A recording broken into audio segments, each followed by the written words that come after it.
पद्धतीने पक्ष फोडले जात आहेत, घरं फोडली जातात, तर मग ही शक्यता नाकारता येत नाही. पण शेवटी प्रत्येकाने आपल्याला काय करायचं हे ठरवायचं असतं. पण ज्या पद्धतीने उद्धवजींचा पक्ष परत फुटला याचा अर्थातच मी जाहीर निषेध करते, कारण का लोकशाहीसाठी अशा गोष्टी हानिकारक. पैसा टॅक्स पेयरचा आहे, आमच्या सर्वांचा आहे. जे लोक पैसे भरतात त्याचा पैसा आहे, त्या पैशाचा वापर करून ब्लॅकमेलिंग केलं जातं पॉलिटिकल. बघा, आमचा अनुभव एजन्सीजचा आहे. आत्ताचं मॉडेल काय मला माहिती नाही.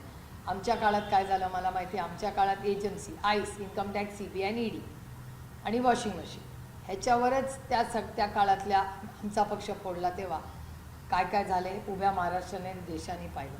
आत्ताचे लेटेस्ट मॉडेल काय माहिती नाही. अनेक नंबर्स वगैरे कानावर येतात. खरं खोटं देवालाच ठाऊक, त्यांनाच उत्तर द्यावं लागेल. पण जे झालं हे दुर्दैवी झालं आणि लोकशाहीसाठी हानिकारक. खासदारांचं म्हणणं आहे की उद्धव ठाकरे बाहेर पडत नाही, भेटत नाही, मदत करत नाही आणि आदित्य ठाकरे पण भेटत नाही.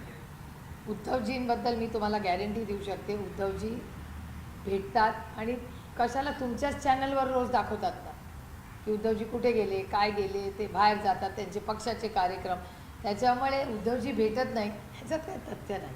आम्ही तुमच्याच चॅनलवर मी स्वतः रोज उद्धवजींचे कार्यक्रम करतो, त्यामुळे ह्याच्यात काही तथ्य नाही. विधानसभा अध्यक्ष राहुल नार्वेकरांनी ज्या पद्धतीनं अशा पद्धतीच्या संदर्भात श्रद्धांजली वाहताना ज्या मराठी भाषा वाचली त्यावर राजकीय जोरदार टीका केली आणि त्यांनी चिरफाड करताना म्हटलं की मराठी भाषेची संपूर्ण चिरफाड केली. वेळीचं कारण नाही म्हणजे मला आश्चर्य वाटलं की ते नार्वेकर आहेत, ते काय बाहेर राज्यातून किंवा देशातून आलेले नाहीत ना.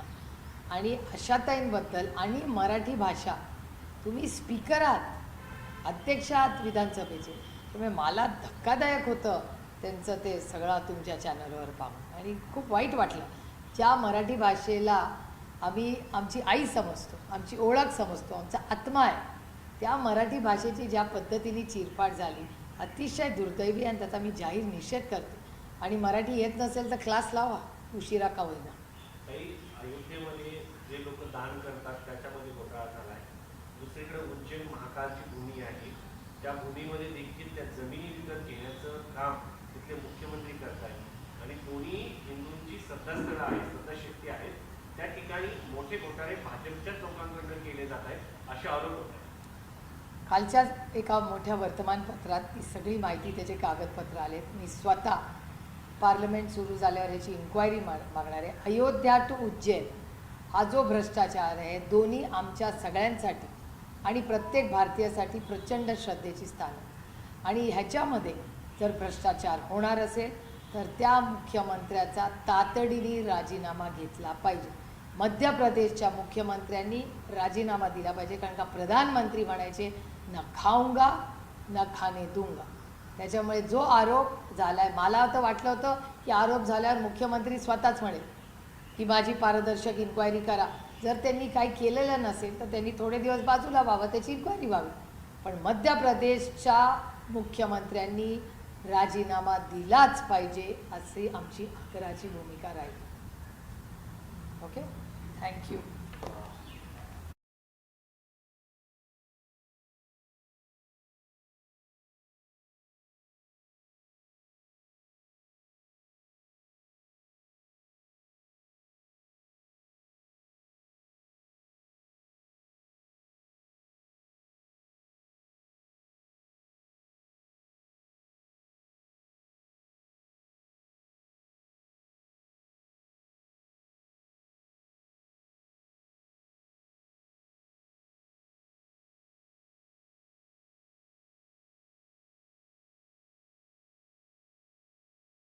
पद्धतीने पक्ष फोडले जात आहेत, घरं फोडली जातात, तर मग ही शक्यता नाकारता येत नाही.